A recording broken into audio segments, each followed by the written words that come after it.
Hey, passionate Washington Commanders fans. Today I bring you an absolutely essential analysis if you, like me, want to understand the behind the scenes of this major rebuild. The 2025 season is approaching, and with it comes a decisive question. Who will survive the pressure and who runs the real risk of failure? Yes, that's right. There are veteran and promising players on our roster who may be playing their last minutes in a Commander's uniform.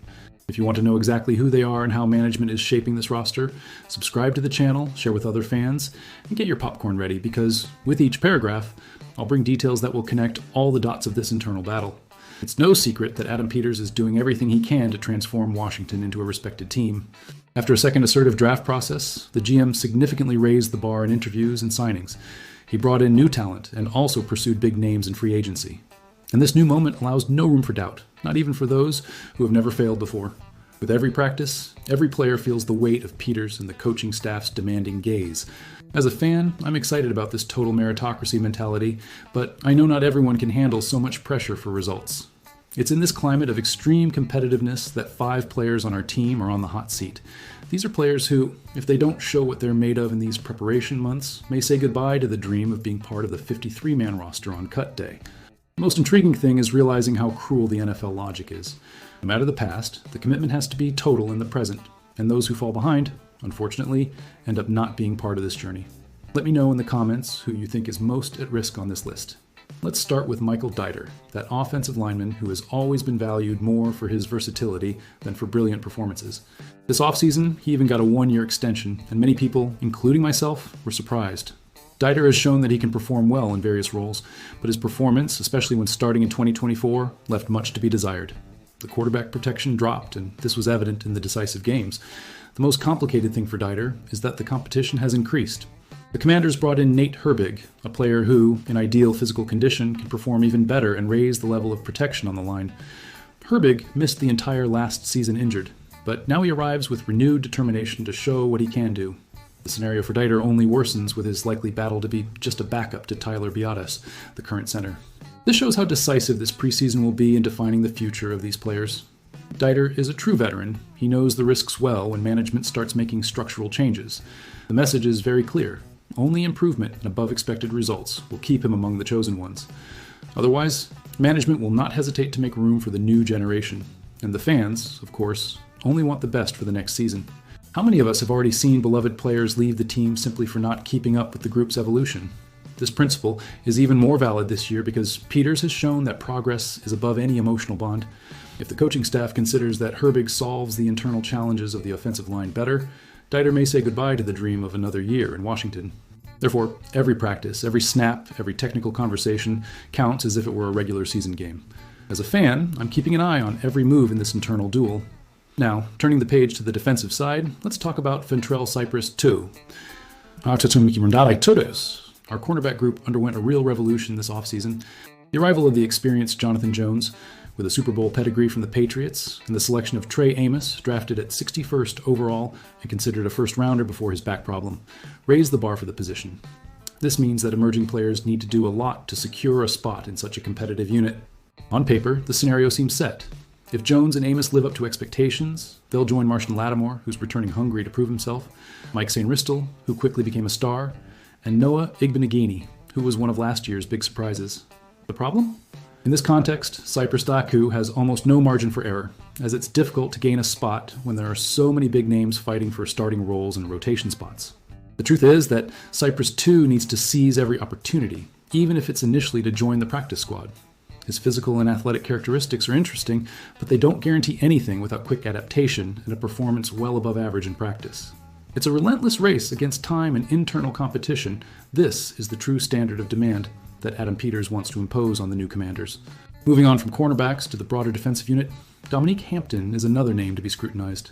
Chosen in the 5th round, he came with high expectations after a remarkable stint with the Washington Huskies in college football. Many people believed he would be an important piece even as a rookie, but in practice, Hampton struggled to make an impact both as a safety and when moved to linebacker. The curious thing is that Hampton did manage to make the final 2024 roster, but only because he agreed to change roles within the defensive group. There were few snaps and many lessons learned alongside veterans Bobby Wagner and Frankie Louvu. This undoubtedly helped his professional maturation. Even so, now the scenario is one of maximum pressure.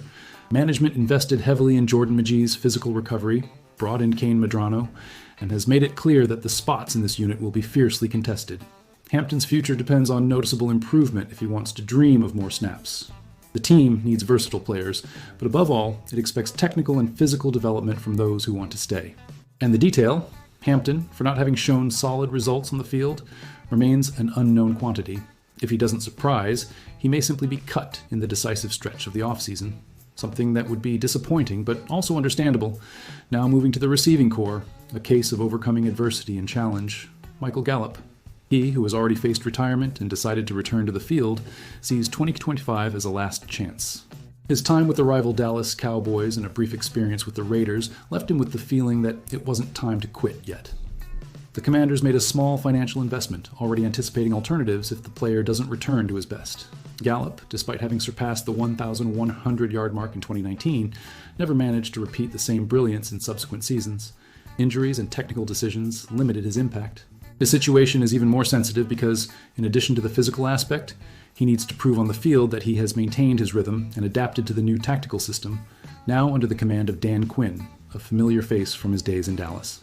I really hope he rediscovers high-level football, but I know how difficult this rebirth journey is, and the NFL is ruthless with those who try to come back after stopping. Successful cases are rare. It may be that Gallup manages to relive good moments, but the competition within our roster is strong, with young and energetic athletes ready to seize any opportunity that comes up on the field. Therefore, this preseason is worth its weight in gold for any veteran who wants to prove himself once more. Speaking of opportunities and not wasting chances, we can't fail to mention Chris Rodriguez. His story is one of persistence. Chosen only in the 6th round in 2023, he had few chances in 2024 due to the arrivals of players like Austin Eckler and Jeremy McNichols. He was relegated to the practice squad, but treated each practice as a game, striving to improve with every touch of the ball. When he was finally called up, he was efficient, averaging almost 5 yards per attempt, and scoring 2 touchdowns in a short time on the field. Management recognized the effort and talent, securing another year of contract for him to fight for a spot in the main rotation. But the context is not simple. Robinson remains the main running back. Eckler is the established player, McNichols is reliable, and new names arrived in the draft, such as Jackery Krosky-Merritt. The big dilemma at the running back position is the limited number of roster spots on the 53-man team, which already puts Rodriguez behind many people in the natural order of preferences. I believe a lot in his potential. I've always liked players who strive for self-improvement, but at the same time, I see that only a performance well above average will guarantee his spot. If he doesn't deliver in the preseason, the path should once again be a return to the practice squad, or even being waived if the coaching staff doesn't see immediate gains. It's interesting to note how all these cases have something in common. The evident transformation of the Washington Commanders roster, and the new culture of total accountability created by Adam Peters and Dan Quinn. There is no more room for comfort zones. Each player is tested to the limit and needs to continuously demonstrate their worth. To cheer for the Commanders at this moment is to follow true internal battles that decide who can or cannot make history for the franchise. Of all these players I mentioned today, Dater, Cypress II, Hampton, Gallup, and Rodriguez, there is also a broader reflection. Which of them will have the resilience, the technique, and the high-performance mentality to earn another chance? And could management end up surprising and betting on a completely unexpected player in the final preseason cuts? Here's some news that could change the future of our offensive line and mark a new stage in our franchise. Today, we'll talk about the signing of Josh Conerly, the new first-round pick, and a bold bet by management to reinforce the most important area of quarterback protection. Leave a like, subscribe to the channel, and comment below. Do you think Conerly is the ideal player for this restructuring? Let's analyze how this signing can impact the team in the short and long term, so stay with me until the end.